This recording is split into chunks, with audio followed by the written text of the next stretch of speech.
Bonjour à toutes et à tous et bienvenue sur le 1330, le podcast du CRIJ. Tu es au lycée et tu souhaites étudier dans l'enseignement supérieur, cet épisode est fait pour toi.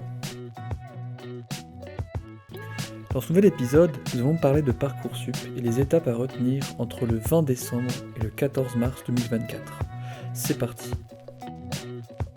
À partir de début décembre, et même bien avant, tu peux te renseigner sur les métiers, les formations nécessaires, leurs débouchés, et élaborer ton projet d'orientation, notamment sur les sites tels que terminal2022-2023.fr, l'ONICEP, parcoursup.fr et le site ijhdf.fr.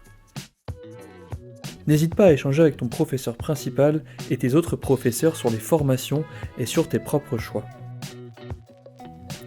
Dès le mois de décembre, tu peux compléter ta fiche de dialogue et à partir du 20 décembre 2023, tu peux consulter les formations proposées sur la plateforme Parcoursup.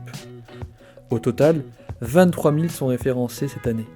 Fais-toi ton propre avis sur les formations et si tu peux, fais-toi une première sélection d'une bonne dizaine de formations de ton choix. Tu peux rechercher les formations à l'aide de mots-clés ou critères de recherche, regarder le taux d'accès par type de baccalauréat, mais aussi affiner la recherche en sélectionnant une zone géographique précise. Regarde bien si les formations sont sélectives ou non. Dans ce cas, tu peux consulter la rubrique « Consulter les modalités de candidature ». Si la formation est non sélective, tu pourras être sélectionné en fonction des places disponibles. Pour information, si le nombre de vœux reçus est supérieur au nombre de places disponibles, la commission d'examen des vœux étudie les dossiers des candidats et les classe en fonction de leur cohérence avec la formation demandée. On retient que la phase du 20 décembre au 17 janvier 2024 est faite principalement pour s'informer sur les formations, leur contenu et leurs conditions d'accès. Profites-en pour faire le plein d'infos. On va maintenant s'intéresser à l'étape du 17 janvier au 14 mars 2024. Elle consiste à s'inscrire, formuler ses vœux et son dossier. C'est parti. À partir du 17 janvier 2024, tu peux t'inscrire sur Parcoursup et créer ton dossier candidat. Tu peux commencer à formuler tes vœux. Tu peux choisir jusqu'à 10 vœux, avec des possibilités de sous-vœux selon les formations et 10 vœux supplémentaires pour les formations en apprentissage. Durant cette période, tu pourras aussi continuer ta réflexion, te rendre sur des journées portes ouvertes des établissements d'enseignement supérieur et au salon d'orientation, prendre en compte que chaque vœu formulé doit être motivé et fera l'objet d'une fiche comprenant l'avis des professeurs et du chef d'établissement.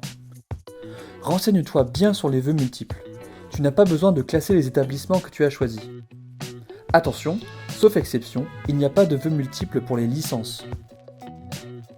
Diversifie tes vœux et évite de n'en formuler qu'un seul.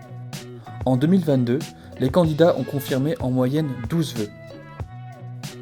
Pour les vœux en apprentissage, il n'y a pas de date limite pour les formuler. Cette période de formulation des vœux se clôturera le 14 mars à 23h59. Tu peux maintenant espérer que ta connexion ne te lâche pas avant ton dernier clic. Tu as besoin de plus de détails sur les prochaines étapes ? On en parle au prochain épisode.